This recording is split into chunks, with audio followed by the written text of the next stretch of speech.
principio del año. Como cristianos a veces planeamos leer la Biblia en todo el año. ¿Cómo vamos con nuestro plan de lectura? Dice, ahí vamos, dice. Todavía voy en Génesis, pero ahí voy. Y curiosamente, en el tema de los planes de lectura, hay diferentes planes de lectura. Hay algunos que van mezclando el Antiguo o el Nuevo Testamento, otros son cronológicos, les llaman, otros van brincando capítulos de uno y capítulos de otro, pero todos tienen como este propósito como de ir llevándonos por la Escritura. Ahora, hay una forma particular para leer la Biblia, y una de las formas particulares para leer la Biblia es un marco narrativo. Un marco es como esto, literal, esto es un marco, y que literalmente va a unirnos dos puntos. Y hay un marco narrativo que une la historia de la Biblia, que empieza, por ejemplo, desde la creación, luego vemos la caída, luego vemos la redención y concluye con la restauración. Y eso lo podemos ver desde el libro de Génesis. ¿Qué es lo primero que vemos en la Biblia? A Dios creando.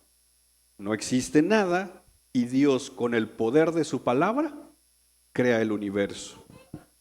Crea a los seres vivos y nos crea también a nosotros. Pero después de la creación tenemos la caída. En Génesis capítulo 3 vemos y conocemos la historia, el hombre peca, el hombre cae. Y justo en Génesis 3 tenemos la promesa de redención. Y curiosamente la redención o la salvación viene bajo tres elementos. Viene un juicio, viene una promesa y viene un sacrificio. Y por último, en este marco narrativo, por así decirlo, que conecta la creación, la caída, la redención, está la promesa de la restauración, recordándonos que un día todo será restaurado. Pensemos un momento en estos 4 puntos que vemos. La creación. Dios crea a Adán y a Eva, ¿te acuerdas? Y ahí en Génesis capítulo 2 tenemos la primer boda de toda la Biblia. Ese es un recordatorio que el matrimonio no es una institución humana, es una institución divina. Dios creó el matrimonio entre un hombre y una mujer. Y mira lo que Dios dice, Génesis capítulo 2, verso 24 al 25. Puedes abrir tu Biblia si gustas, en Génesis 2, verso 24 y 25. Dios dice, teniendo literalmente a Adán y a Eva, y en esta celebración de esta boda, en la celebración de esta unión, Dios hace esta declaración tan importante donde dice, por tanto el hombre dejará a su padre y a su madre y se unirá a su mujer y serán, ¿qué cosa? Ambos estaban desnudos, verso 25, el hombre y su mujer, pero, ¿qué dice? No había vergüenza, no había discusiones, había perfección. Y la razón de por qué había perfección y la razón de por qué no había vergüenza en este momento de la historia era porque Dios creó todo perfecto, un Edén perfecto. Y justo en este punto de Génesis 2, 24 y 25 crea un matrimonio perfecto. Pero en este marco narrativo hemos dicho que luego viene la caída y es cuando llegamos a Génesis capítulo 3, donde hace su entrada Satanás y con Satanás entra el pecado. Y mira el versículo 7 del capítulo 3 de Génesis, que creo que resume un poquito lo que precisamente pasa. Entonces, la palabra entonces es un conector que nos está describiendo que ha pasado algo, y lo que ha pasado es que Adán y Eva han fallado. Y por cuanto ellos han fallado, entonces hay una consecuencia. Fueron abiertos los ojos de ambos. Ahora, ¿estos eran ciegos?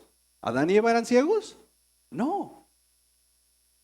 Pero ahora fueron abiertos sus ojos a una realidad que no habían visto antes, que no la conocían. Y era la realidad de la caída. Sus ojos habían visto la perfección. Sus ojos habían contemplado el amor de Dios de manera perfecta, la comunión con Dios de manera perfecta. Ahora sus ojos están contemplando algo totalmente diferente. Hay un escenario totalmente diferente. Y lo primero que se dan cuenta es que están... ¿Pero qué no se habían dado cuenta de eso? Claro que sí. Pero no había malicia. Ahora hay vergüenza. Y cuando ellos se dan cuenta de su desnudez, ellos intentan solucionar las cosas no pidiendo ayuda. Ellos intentan solucionar las cosas a su manera. Como muchos de nosotros que se nos emproblema la vida y ¿qué decimos? Nadie se meta en mi vida, yo sé cómo lo voy a solucionar. Eso no empezó con nosotros, eso empezó aquí. En lugar de ir corriendo a buscar a Dios, ellos dijeron, no lo necesitamos. Ok, tenemos un problema, estamos desnudos, nosotros solucionamos este problema. La misma naturaleza del ser humano que se repite constantemente y aún como cristianos fallamos. Y en lugar de correr a la presencia de Dios para arrepentirnos, muchos de nosotros huimos de Dios. Y decimos, primero soluciono yo las cosas. Primero compongo las cosas. Es más, muchos no quieren venir a la iglesia porque dicen, ¿cómo voy a ir a la iglesia si tengo todo un desorden? Primero compongo las cosas y después vengo. ¿Sabes cuándo va a pasar eso? Nunca. Es más, esa es la mentira de Satanás, que te hace pensar, primero soluciona todo y luego vienes. No, pero eso empezó aquí. Adán y Eva vieron su desnudez e intentaron arreglar las cosas e intentaron ellos solucionar el problema a su manera. ¿Y qué hicieron? ¿Cosieron qué? Hojas de higuera. Y se hicieron delantales de entrada. Las hojas de higuera, pues como tú bien sabes, si cortas una hoja de la planta, ¿qué va a pasar con esa hoja? Se va a secar, se va a marchitar. Entonces no iba a tardar mucho que esto, tenían que volver a necesitar otra hoja y volver a necesitar otra hoja. Y lo segundo es que un delantal no los iba a cubrir todos. Con el pecado entró la vergüenza. Con el pecado entró el desacuerdo. ¿Recuerdas que cuando Dios viene y le dice a Adán, Adán, ¿qué hiciste? La reacción de Adán es, ella. Pero bueno, lo bueno es que los esposos no somos así, ¿va? Somos peores. No, y en esencia, Adán le dice, Señor, mira, esto está un desorden por culpa de ella. Pero en últimas instancias, ¿quién me la dio? Tú. Entonces, ¿la culpa de todo esto quién la tiene? Tú.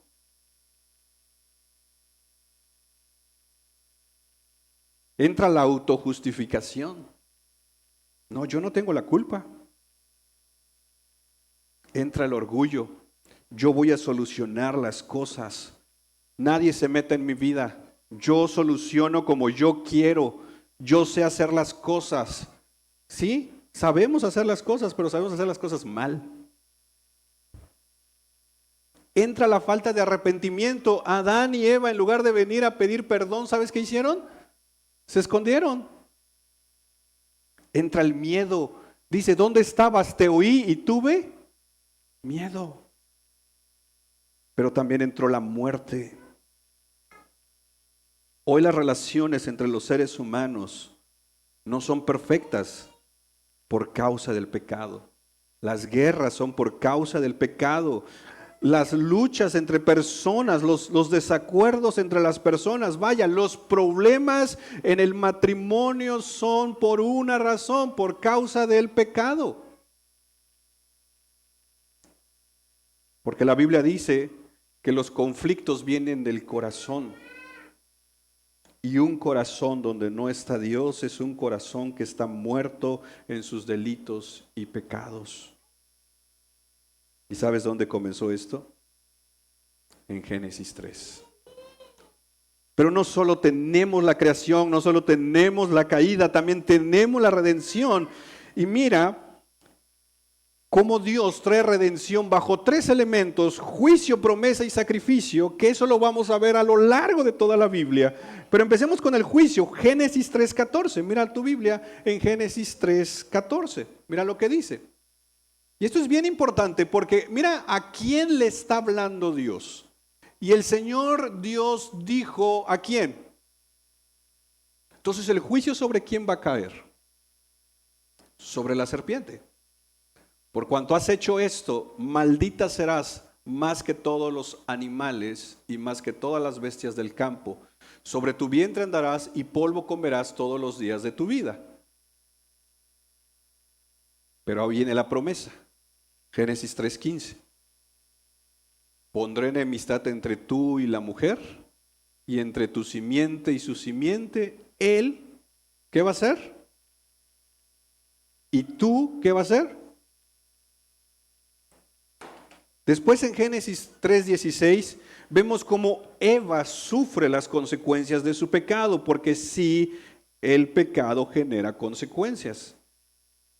A la mujer dijo: en gran manera multiplicaré tu dolor en el parto, con dolor darás a luz a tus hijos, con todo tu deseo será para tu marido y él tendrá dominio sobre ti. Luego en el 17 al 19 vemos las consecuencias del pecado sobre Adán.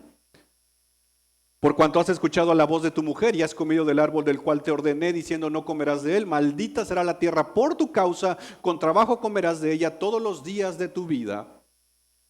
Espinos y cardos te producirá y comerás de las plantas del campo. Con el sudor de tu rostro comerás el pan hasta que vuelvas a la tierra, porque de ella fuiste tomado, pues polvo eres. Pero llegamos a Génesis 3:21. Y dice que el Señor hizo ¿qué? ¿De dónde las tomó? ¿Verdad?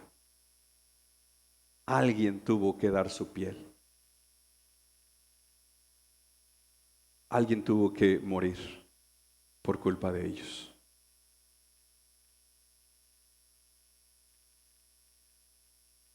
Como la vaca que se mata en las bodas, ¿no? Alguien tiene que.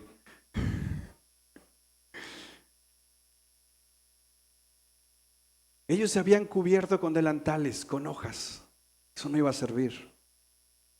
Dios tiene que intervenir para cubrirlos. Dios trae un juicio sobre la serpiente, trae una promesa, pero también trae un símbolo de redención cubriéndolos. Pero a su vez, esto nos conecta con la restauración. Nuevamente, ve conmigo a Génesis 3:15.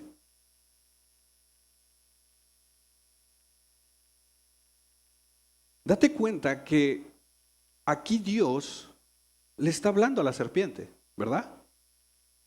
No se lo está diciendo a Adán y a Eva. Dios le está diciendo a la serpiente: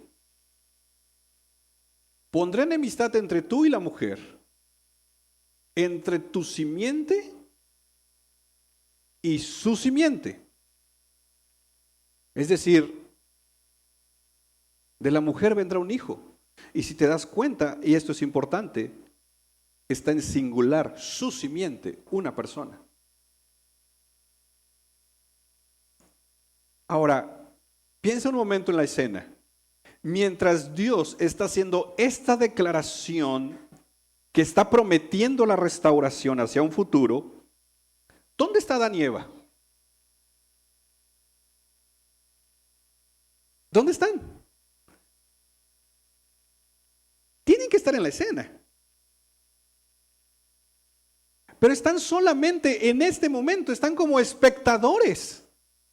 Porque cuando Dios aparece y trae todas estas palabras, está Adán, Eva y la serpiente. ¿A quién se dirige primero Dios? A la serpiente. Declara una maldición sobre la serpiente, pero a la serpiente le dice: esto. Viene una simiente de esta mujer que te aplastará. ¿Te das cuenta de eso?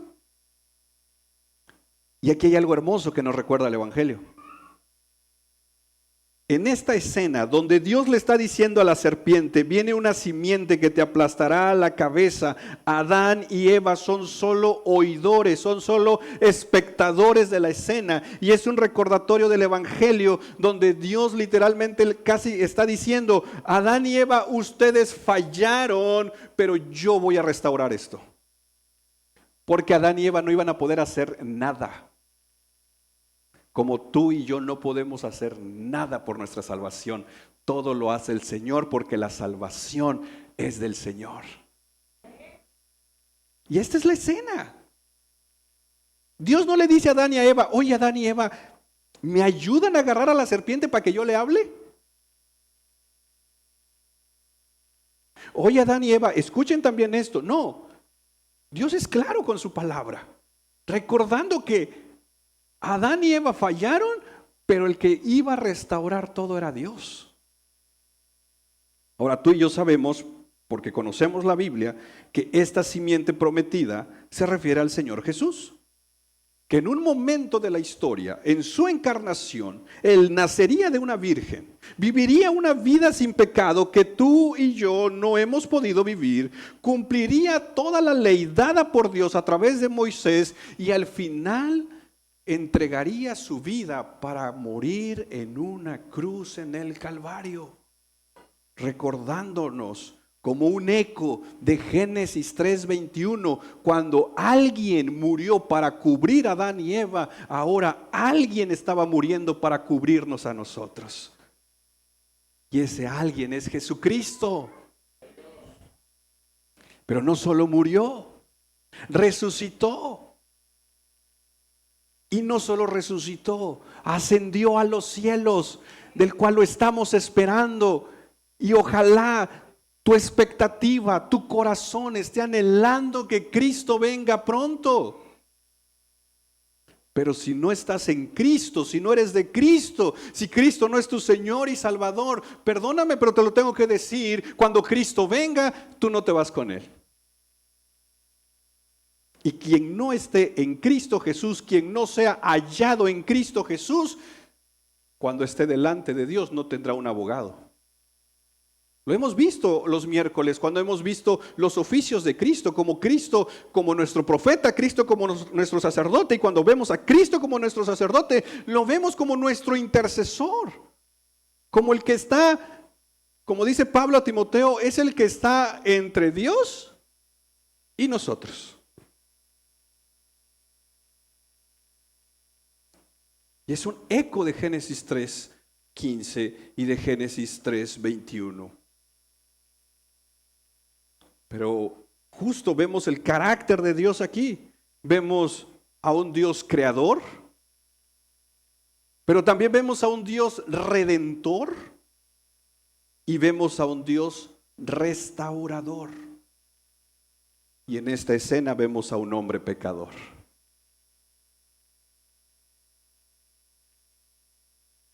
Todo fue afectado. De hecho, en un lenguaje teológico se habla de una traición cósmica cuando hablamos de este momento de la historia, porque el universo entero fue afectado por el pecado. Es más, la Biblia dice que la tierra gime por la restauración. ¿Y sabes por culpa de quién fue maldita la tierra? Por culpa del hombre.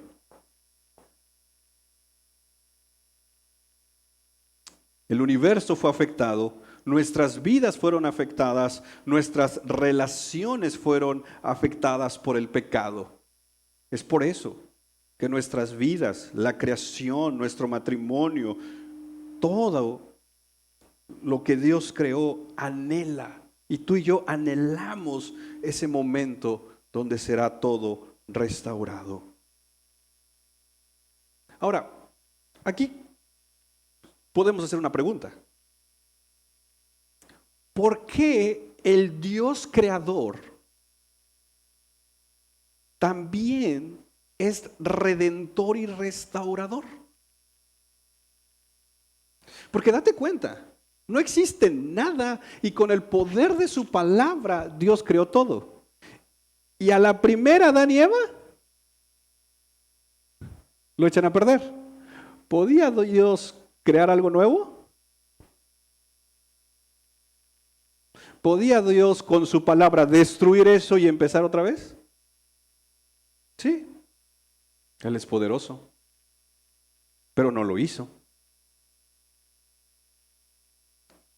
Entonces la pregunta surge, ¿por qué Dios insistió con Adán y Eva? ¿Acaso no podía ser nuevos seres humanos? Pero si algo podemos ver en este momento de contemplar al Dios creador, al Dios redentor y al Dios restaurador, es precisamente la naturaleza de nuestro Dios, la naturaleza divina. Y date cuenta cuán lejos estamos nosotros de su naturaleza, porque muchos de nosotros a la primera cuando algo pasa en nuestra vida o en alguna relación, a la primera nosotros lo dejamos.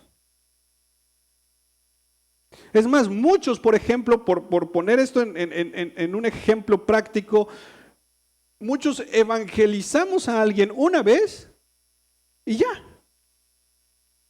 Porque decimos, yo ya le hablé. ¿Y no le puedes volver a hablar? ¿Para qué?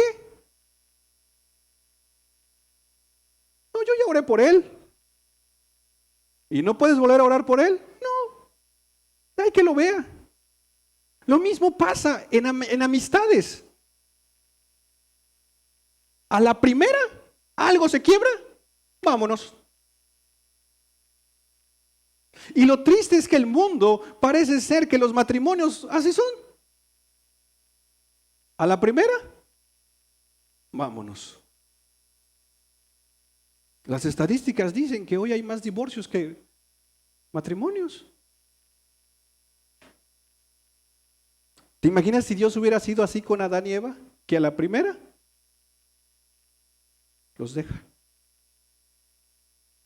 ¿Te imaginas que Dios hiciera eso con nosotros? Que a la primera que fallamos nos dejara. Pero Él nunca nos ha dejado. Él nunca nos ha abandonado, aun cuando nosotros le hemos dado la espalda. Si estamos hasta aquí, si hemos llegado hasta este punto de nuestra vida, es por su gracia únicamente, por su misericordia, y es porque Él nos sostiene en su mano. No hay otra razón, no hay nada en nosotros de qué gloriarnos. Estamos aquí por Él, por eso la gloria es de Él. Pero eso es lo que vemos desde Génesis, vemos su naturaleza, vemos a un Dios que no es el Dios deísta que algunos presentaban en Primera de Juan, diciendo que Dios creó al mundo y se alejó del mundo. No, ese no es nuestro Dios. Los deístas llegaron a decir que Dios hizo al mundo, le puso leyes como un reloj y le dio cuerda y ahí lo dejó. No, ese no es el Dios de la Biblia. El Dios de la Biblia hizo un mundo, hizo un universo, pero nunca lo dejó a la deriva. Nuestro Dios es un Dios que se involucra en su creación. Se involucra en la vida de su creación.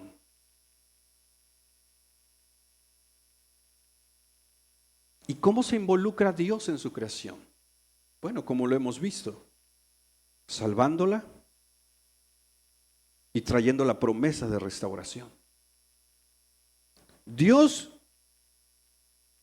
en Génesis 3 lo vemos tan involucrado con su creación, que vuelvo a repetir, al ver a Adán y a Eva intentando su autojustificación, Dios viene y hace, de un sacrificio hace pieles para cubrirlos. Ese es un Dios que está interesado en su creación, como sigue estándolo con nosotros hoy en día. El problema de nosotros es que somos bien sentimentales. Que un día decimos, ay, es que siento que ya Dios no me ama. ¿Cuándo dice la Biblia que Dios es un sentimiento? No. Aún en los días, si estás en Cristo Jesús, aún en los días que sientes que Dios no te ama, Dios te ama. Porque Él ha prometido hacerlo.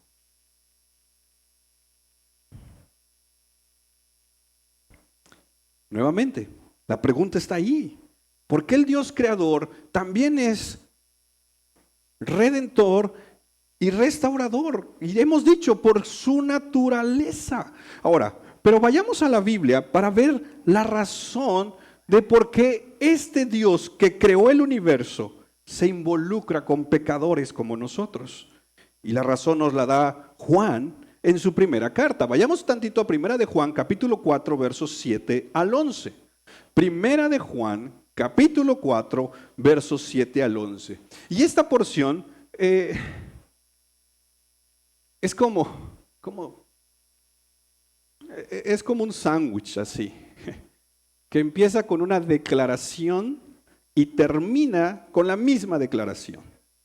De hecho, se le conoce como quiasmos, pero yo me gusta decirle mejor sándwich. Porque empieza con una idea y va a cerrar con la misma idea. Mira el versículo 7. Amados, ¿qué tenemos que hacer? Ahora, ¿por qué tengo que amarlos? ¿Por qué me tienen que amar? ¿Por qué? ¿Y todo el que ama? Entonces, por cuanto el amor es de Dios, ¿qué tenemos que hacer nosotros? Amarnos. ¿Cómo? Dice, no, es que yo conozco a Dios. Demuéstralo. ¿Cómo podemos demostrar que conocemos a Dios? Amándonos. Mira el verso 8. Y aquí está la declaración de por qué nuestro Dios creador es redentor y restaurador. El que no ama, porque Dios es. Esta es la razón de por qué el Dios que hizo una creación ante la caída se involucró con su creación para restaurarla, para redimirla.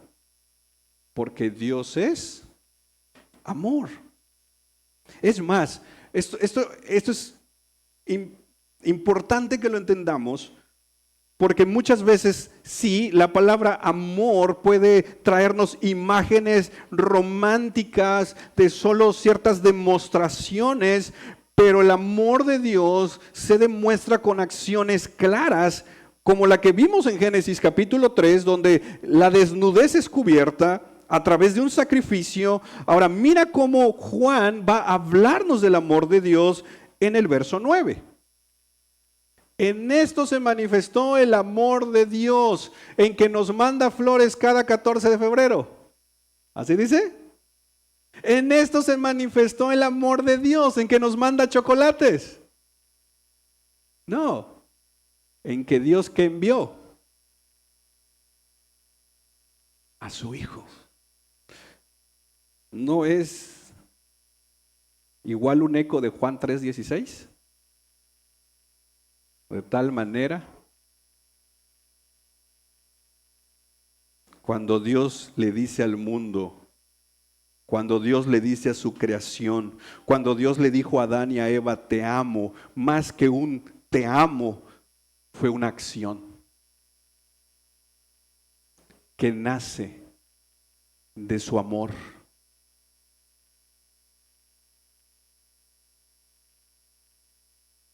Mira el verso 10. En esto consiste el amor, por si no nos queda claro, mira cómo lo explica Juan. No en que nosotros hayamos amado a Dios, sino que Él, ¿qué? Creo que es la Reina Valera que dice nos amó primero, pero el punto es que Él nos ama a nosotros. Y entonces, ¿cómo nos demuestra su amor? Ahí está. Enviando a su Hijo como propiciación, como pago por lo que hicimos. Que Dios nos ayude a no volver a decir, es que yo creo que Dios no me ama. Mira la cruz y mira su amor. Por favor, no pienses que Dios no te ama porque no te da lo que tú quieres. Vaya, los que somos papás, eso ni lo hacemos con nuestros hijos. ¿A pocos y a medianoche se levanta y te dice, papá, tengo mucha fiebre, ¿me das una Coca-Cola bien fría? ¿Qué le dices? No, es para mí, le dices.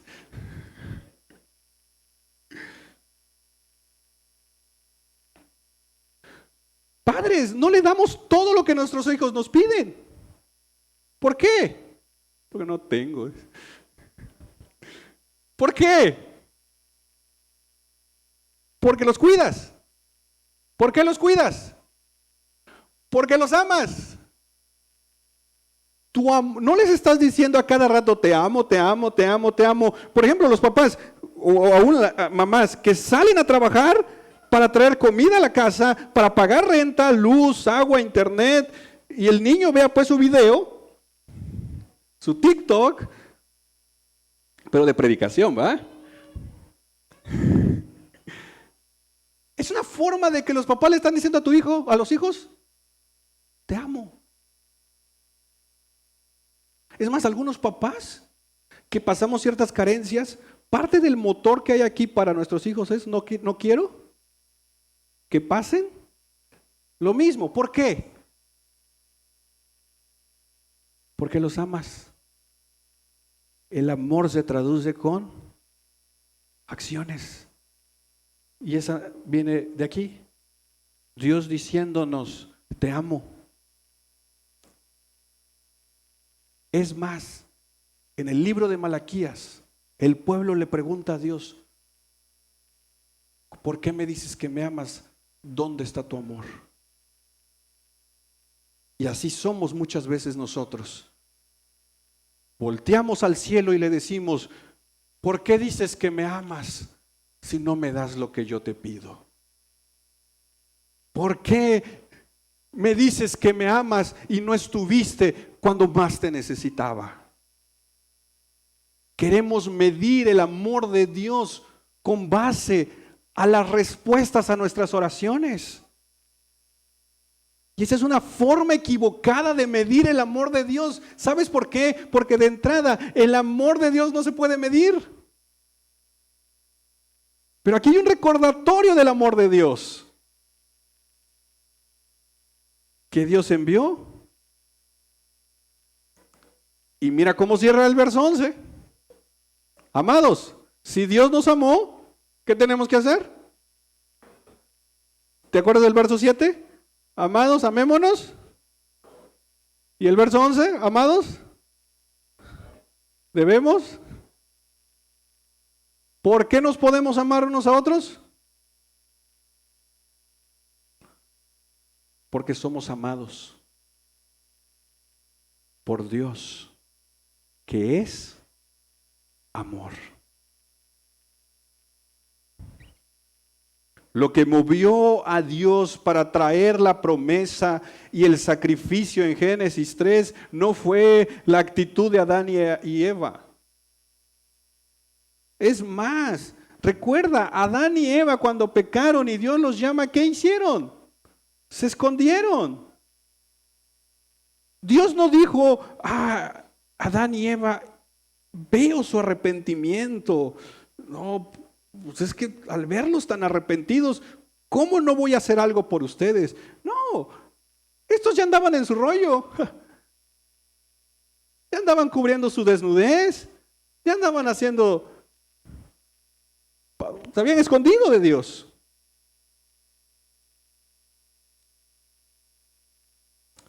Por eso Juan lo va a explicar, y lo veíamos. En esto consiste el amor, no en que nosotros hayamos amado a Dios, sino en que Él nos amó primero. Y este es el recordatorio precisamente que Juan está describiéndonos acá. Por amor, Dios hizo una creación. Por amor, Dios redimió esa creación. Y por amor Dios restaurará esa creación. Por amor Dios nos ha dado salvación. Porque Dios es amor. El apóstol Juan, justo en estos versículos, guía nuestra mirada a ver el amor de Dios no como algo. Juan dice que conozcamos el amor de Dios porque sabe Juan que como Dios es amor, cuando Juan usa el lenguaje de conocer el amor de Dios, nos está diciendo, conoce a Dios. Juan está recordándonos que es imposible pensar en el amor sin que este pensamiento nos conecte con Dios, porque Dios es amor. Y no perdamos el punto aquí, como muchos han querido hacer. Dios es amor, pero el amor no es Dios.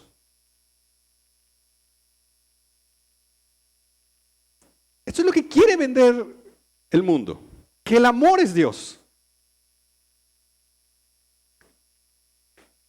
Y el amor no es Dios, porque cuando pensamos que el amor de Dios, hacemos del amor algo impersonal. Y entonces, hoy, todos estos colectivos se agarran de que el amor es Dios. No, hermanos. La Biblia no dice que el amor es Dios. La Biblia dice que Dios es amor. No es algo impersonal, Dios es personal. Juan es intencional en dejarnos claro en esto, que Dios es amor, sobre todo en su carta, que ya la hemos estudiado, donde las falsas enseñanzas traían un elemento de suponer a Dios como algo impersonal, como un elemento simplemente espiritual sin forma. Y Juan está diciéndonos, no, Dios, quien es una persona, es amor.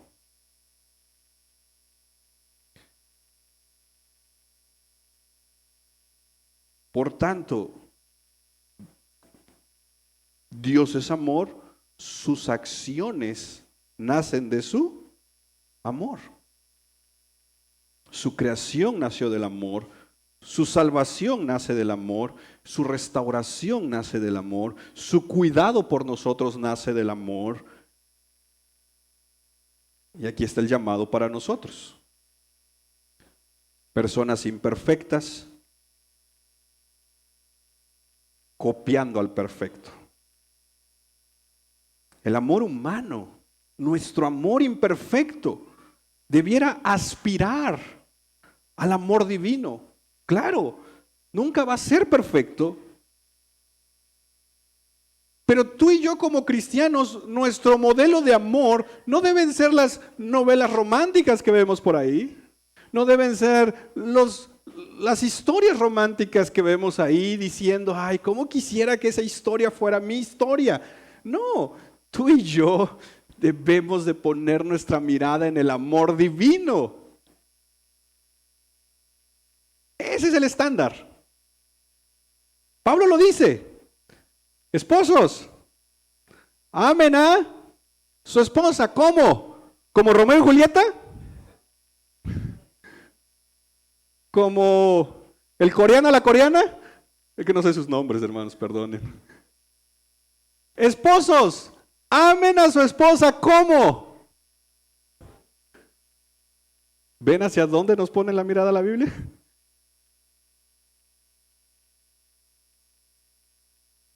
Al amor divino.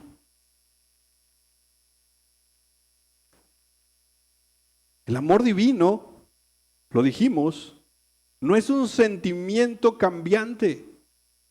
Y la razón es que no es un sentimiento cambiante porque Dios no cambia. Mi amor humano es cambiante. Por eso muchas relaciones concluyen cuando una de las dos partes o las dos partes dicen, es que ya no siento lo mismo. Antes sí, pero ahorita ya no siento lo mismo. Ah, ok, entonces te casaste fundamentando tu matrimonio en un sentimiento, pero te olvidaste que los sentimientos son emociones bien volubles, que un día están acá y otro día acá. Vaya, como muchas veces nuestros sentimientos hacia Dios. Un día, sí Señor, aquí estoy, donde tú me digas Señor. Hasta Patria Nueva voy Señor. Más allá ya no Señor, pero hasta ahí voy. Y otro día, ya ni servir queremos. Ya ni sumarnos queremos. Porque nuestro compromiso con Dios lo aterrizamos en sentimientos. Esto es bien voluble, los sentimientos. Mi matrimonio, nuestros matrimonios no pueden sentarse en los sentimientos. Debe fundamentarse en el ejemplo. Y el ejemplo es el amor de Dios. Y el amor de Dios no cambia. Lo hemos dicho en otras ocasiones.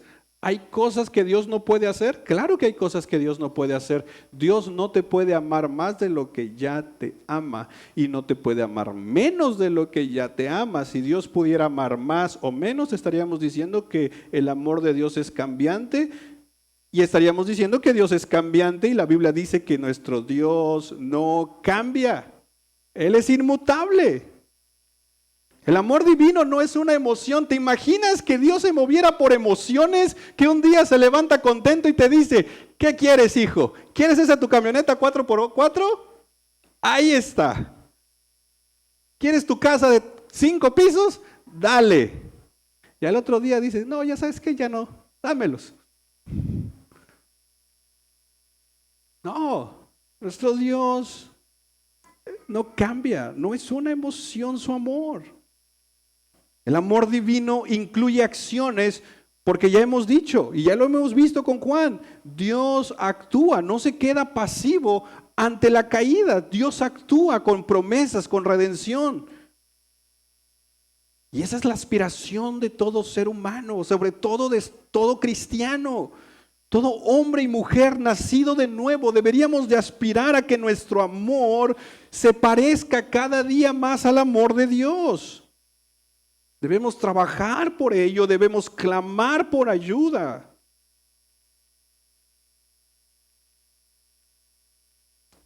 Y tan así nos demanda la Biblia que nuestro amor vaya pareciéndose al amor de Dios, que vayamos a un último texto en Cantares 8:7. Mira el lenguaje que va a poner aquí el escritor de Cantares. Por cierto, ¿cuándo es nuestra cuarto, hermano Domingo? Hermano Domingo, ¿cuándo es? ¿Te acuerdas? ¿Se acuerdan la fecha?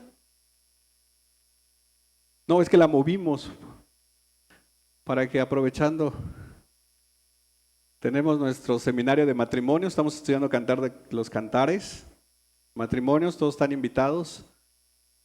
Ahorita pasamos. 19 de abril, es la tercera, ¿verdad?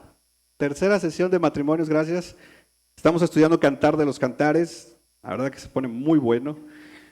Pero mira Cantares capítulo 8, verso 7. Las muchas aguas, ¿qué dice?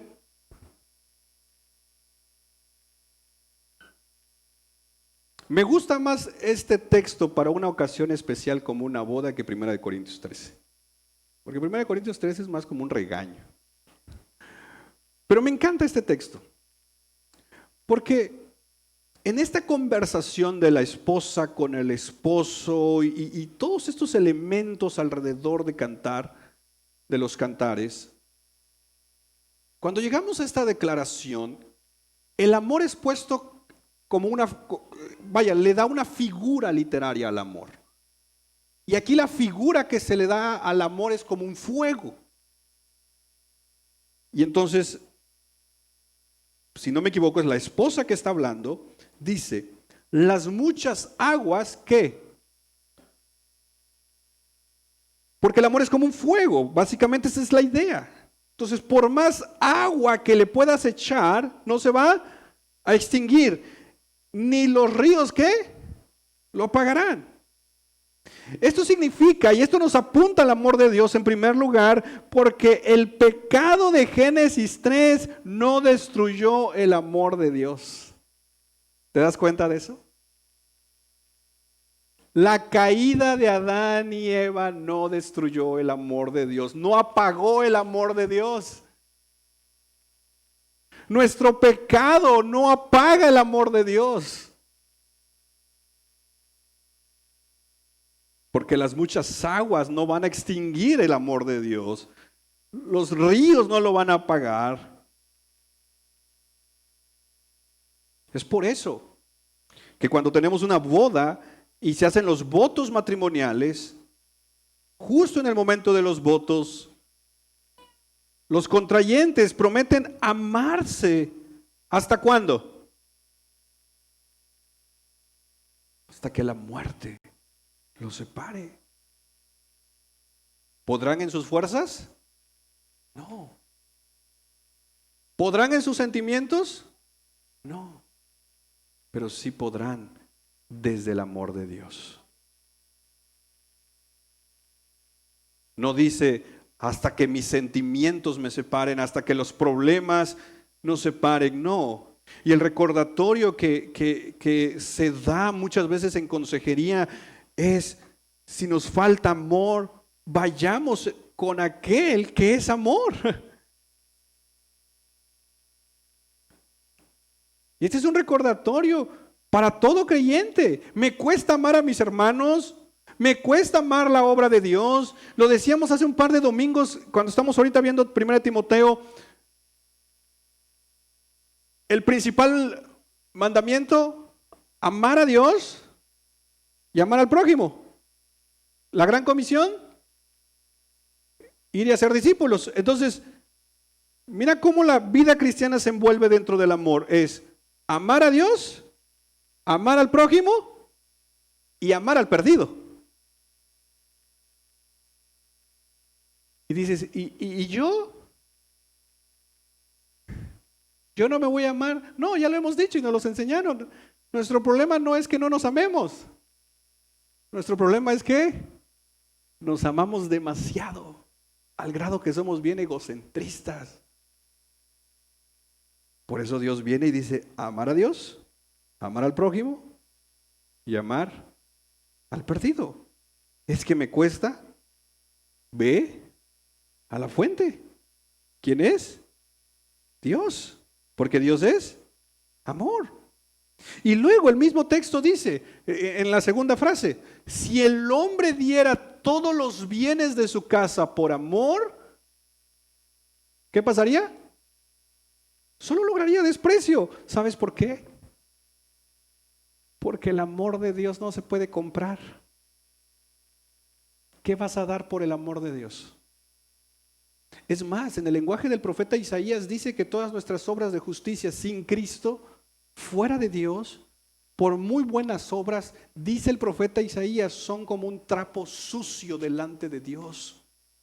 ¿Por qué? Porque tú y yo no podemos comprar el amor de Dios. No puedes comprarlo.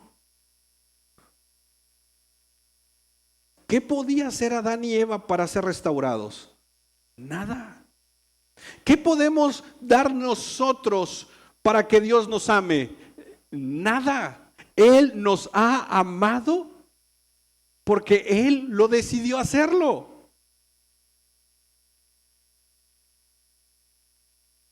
En aquel día, cuando estemos delante de Dios, y si nos vamos de esta vida sin Cristo, por muchos terrenos que puedas tener acá, por muchas riquezas que puedas tener acá, nada de eso te va a servir para tu salvación.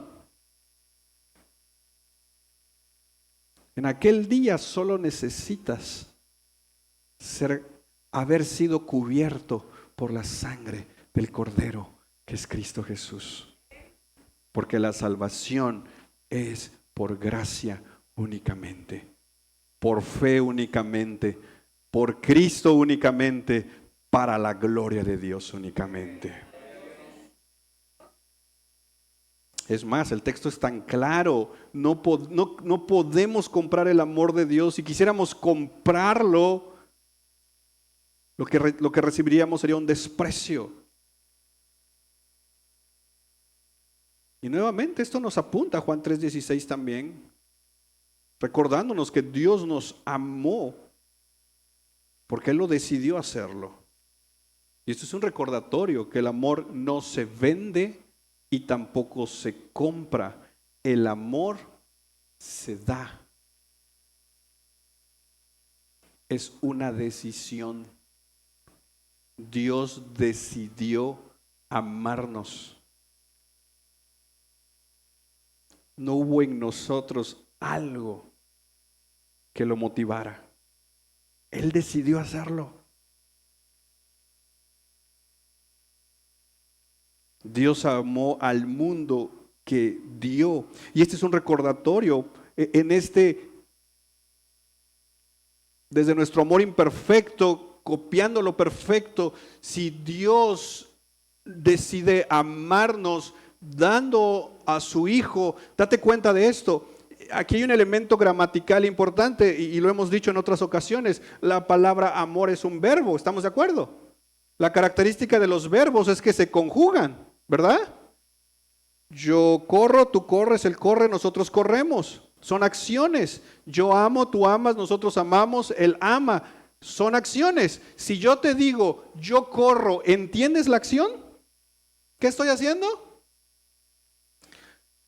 Si yo digo, yo amo,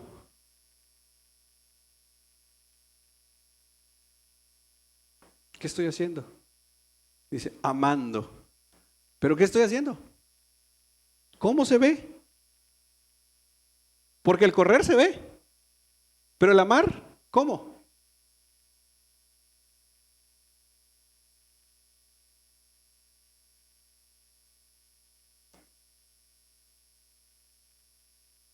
Y esto es lo hermoso que nuevamente vemos en la gramática, por ejemplo, de Juan 3:16.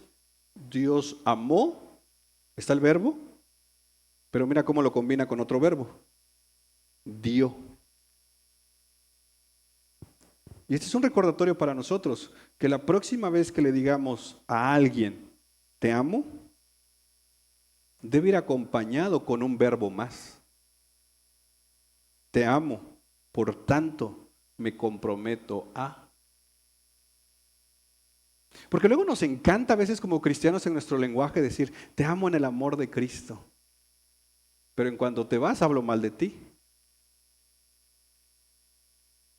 No, si vamos Juan lo dice, ¿te acuerdas de este sándwich? Amémonos unos a otros, amémonos unos a otros. ¿Cómo? Con acciones. Si no, aquí todos decimos, ay, nos amamos en el amor de Cristo, te amo en el amor de Cristo. ¿No? O como el que se va diciendo, es que aquí no hay amor.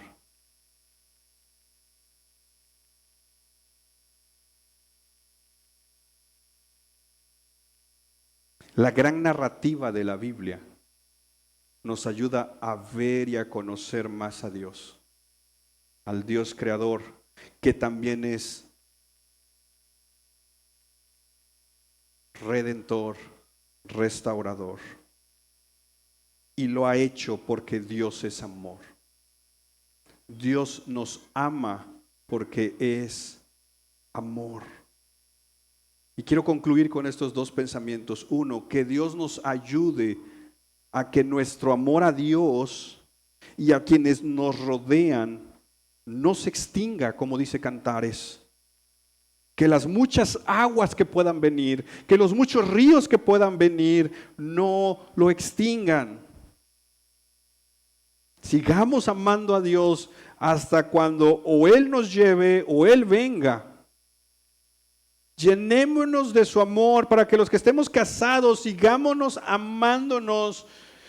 Y como iglesia, clamemos a Dios para que nos llene de su amor, para que mostremos este amor a nuestros prójimos, pero también al perdido. Que Dios nos ayude a que nuestro amor a Dios, como dice Cantares, no sea un elemento de negociación, sino que sea un elemento genuino. Porque, como dice Cantares, si el hombre diera todos los bienes de su casa por amor. Es como aquel que dice: Señor, si tú me das esto, yo voy a hacer esto. Si tú me logras esto, si tú me sanas, yo hago esto. Y esta es una negociación con Dios. Y es: Señor, si es tu voluntad, que pase, amén. Si no, amén. Yo sé que tú me amas, Señor.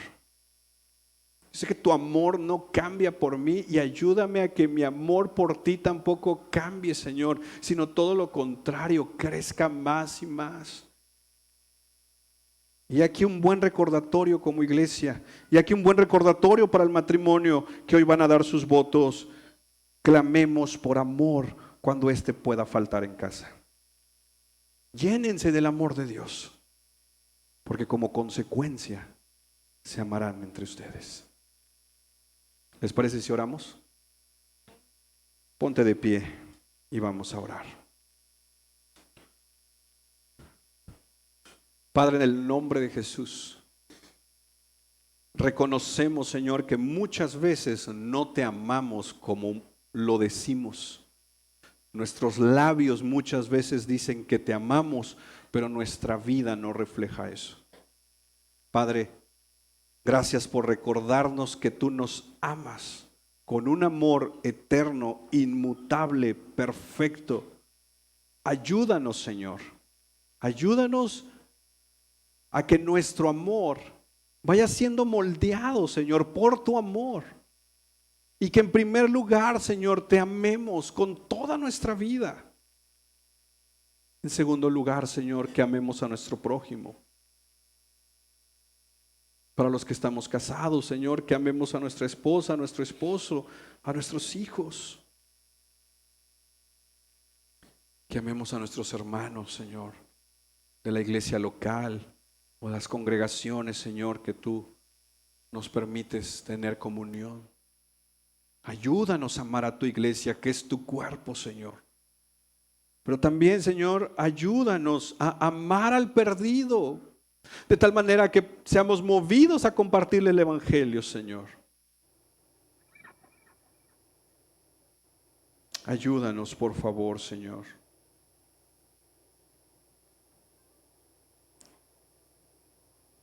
Y que siempre recordemos que por la obra de Cristo somos amados. En el nombre de Jesús. Amén.